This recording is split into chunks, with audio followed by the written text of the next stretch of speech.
Hello guys, welcome to আরবি electric. আজকের topic একটা ইন্ডাকশান কুকার।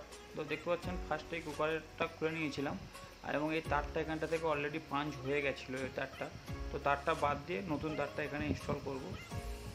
তো দেখতে পাচ্ছ এটা একটা প্রেস্টিজের একটা ইন্ডাকশান। তো এই তারটাকে এখানে ফিটিং করতে হবে। আর এটা বাদই দিয়ে দেবো আমরা, কেননা এটাতে আর লাগবে না। এই শুধু এই যে রাবারটা আছে, এই রাবারটার ভিতর থেকে তারটা বের করে আর নতুন যে 3 পিন কর আছে, মেন করটা ওটা ইনস্টল করে নেব। আর এটাতে আর্থিং লাগে না। তো আমার কাছে যেটা ছিল সেটা 3 কোর হচ্ছে কেবিল ছিল। তো তার জন্য আমি কী করেছি, আর্থিংটা কেটে দিয়েছি। যেহেতু আর্থিং লাগানোর জায়গা নেই, এখানে ছোটো করে কেটে দিয়েছি। আর এখানে হচ্ছে এটা ফিটিং করে দিয়েছি। এটা ডাইরেক্ট আমি তাঁতাল মেরে ঝেড়ে দিয়েছি। এখানে তোমরা দেখতে হয়তো পাচ্ছ, এখানে এল আর এন লেখা আছে। এন মানে হচ্ছে নিউট্রাল আর এল মানে কারেন্ট, অনেকেই জানে। আর এটাতে আমি সেইভাবেই এনেতে ব্ল্যাক কালার আর এলেতে হচ্ছে রেড কালার দিয়ে দিয়েছি।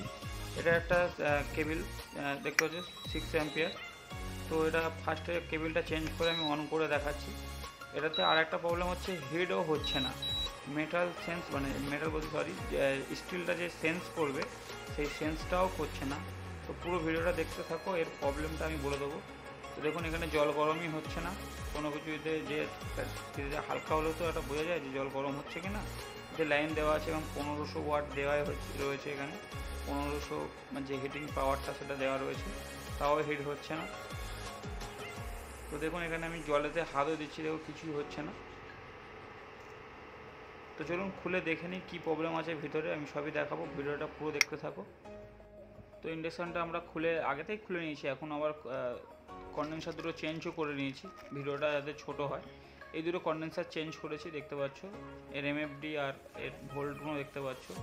তো তোমাদের যদি কখনো প্রবলেম হবে তো চেষ্টা করবে এইগুলো চেঞ্জ হলে তো ইন্ডাকশান ঠিক হয়ে যাবে। খালি অনলি ফর হিটিংয়ের যদি মানে সবই কাজ করছে, শুধু হিট হচ্ছে না তার পারপাসে। আর আইজিবিডিটা অনেক সময় ডিস্টার্ব হয়।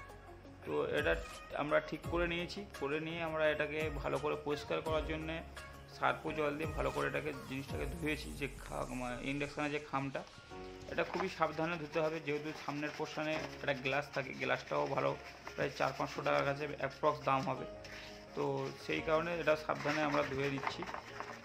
ভিডিওটা ভালো লাগলে অবশ্যই লাইক, শেয়ার অ্যান্ড সাবস্ক্রাইব করবেন। এটা ধুয়ে ভালো করে শুকিয়ে নেব আমরা। তো পুরো এটাকে শুকিয়ে নিয়েছি আমরা, পুরো রোদে দিয়ে শুকিয়ে টুকিয়ে নিয়ে, যেহেতু জল লেগেছিলো ওতে অনেকটাই, রোদে দিয়ে ভালো করে শুকিয়ে মুছে এখন চলুন ইনস্টল করে নিই পুরো এটাকে।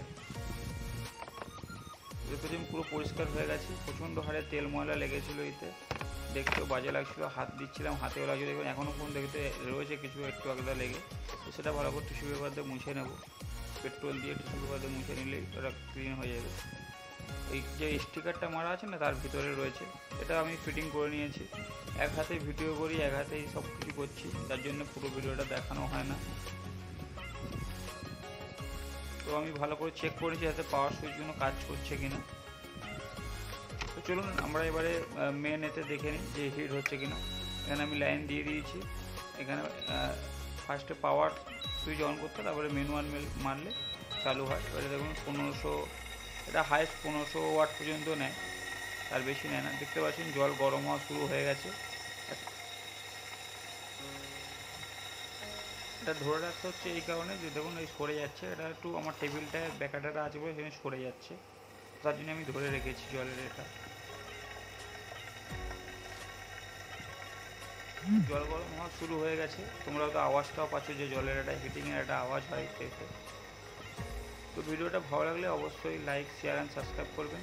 আর একটা বিশেষ কথা, যখন ইন্ডাকশান তোমরা বাড়িতে ইউজ করবে, এতে চেষ্টা করবে যাতে এর থেকে কোনোভাবে জল না মানে যে ফুটে ফুটে যে নিচে যে জলটা পড়ে ওটা যাতে না পড়ে, বা একটু সাবধানে করবেন, জুতো পরে করবেন, কারণ এতে একটা কারেন্ট তো অনেক সময় শর্ট খেতে পারেন।